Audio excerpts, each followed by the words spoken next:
Assalamualaikum warahmatullahi wabarakatuh. Setelah kemarin kita melihat eh, bagaimana proses awal dari pembangunan kolam ras ini, kita sudah menyiapkan lahannya, kemudian kita sudah membuat modul-modul dan menempatkan modul-modul tersebut. Di video kali ini kita akan melihat bagaimana proses eh, menyambung atau menghubungkan modul-modul tersebut. Dan buat kalian yang tertarik untuk mengikutinya, silahkan simak video ini sampai selesai. Untuk kolamnya, Mas Bonang memutuskan untuk menggunakan jenis kolam terpal. Pertimbangannya adalah ini kolam yang paling mudah dan cepat dibuatnya, juga tergolong paling ekonomis. Dan untuk saluran pembuangannya, kami membuat posisi di bawah kolam, jadi di tengah-tengah kolam di bagian dasarnya, sehingga pada saat pemasangan terpal, posisi dari saluran pembuangan ini sangat penting untuk diperhatikan. Untuk sistem plumbingnya terdiri dari jalur inlet dan jalur outlet. Jalur inlet artinya dari pompa yang menuju ke tiap-tiap kolam, sementara jalur outlet itu adalah mulai dari keluaran kolam menuju ke filter dan kembali ke santeng untuk dipompa kembali ke tiap kolamnya. Pada sistem plumbing ini sebagian besar kami tidak menerapkan lem pada sambungan-sambungannya.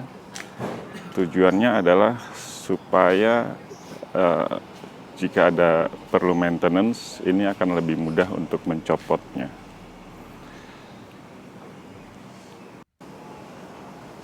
Setelah semua sistem plumbing terpasang, selanjutnya kita akan melakukan pengecekan apakah ada kebocoran-kebocoran pada sistem plumbing yang sudah dipasang. Dan itu artinya kita harus mulai mengisi air. Di sini Mas Bonang memilih untuk membeli air dari luar, bukan karena kualitas air di tempat Mas Bonang ini tidak layak, tapi tujuannya agar lebih mempercepat proses pengisiannya, karena jumlah air yang dibutuhkan untuk tahap awal pengisian ini cukup besar, dengan kapasitas pompa yang ada di tempat Mas Bonang saat ini bisa membutuhkan beberapa hari untuk mengisi seluruh sistem ras ini. Sehingga dengan membeli air dari luar akan lebih mempercepat dalam proses pengisian airnya.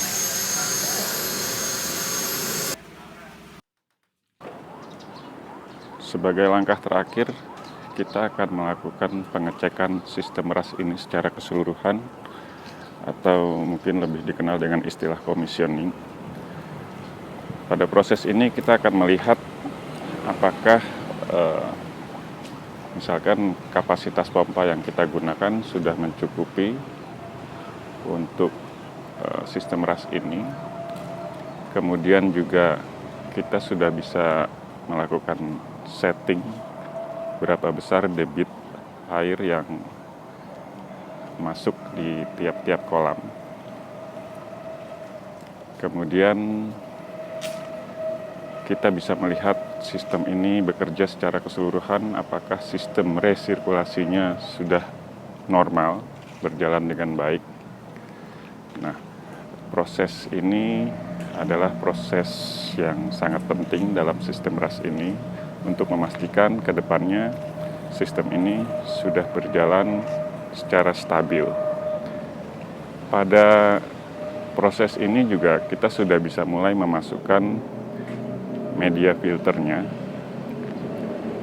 Jadi untuk media filternya bisa masukkan di dalam chamber filter ini misalkan, dan pemilihan media filternya banyak sekali tentunya. Untuk video berikutnya saya akan menjelaskan secara detail tentang cara kerja dari sistem RAS ini, apa saja fungsi dari tiap-tiap modul yang ada di sistem ini. Jadi buat kamu yang tertarik, silahkan nantikan video berikutnya di channel Ngulik Aquaponik ini.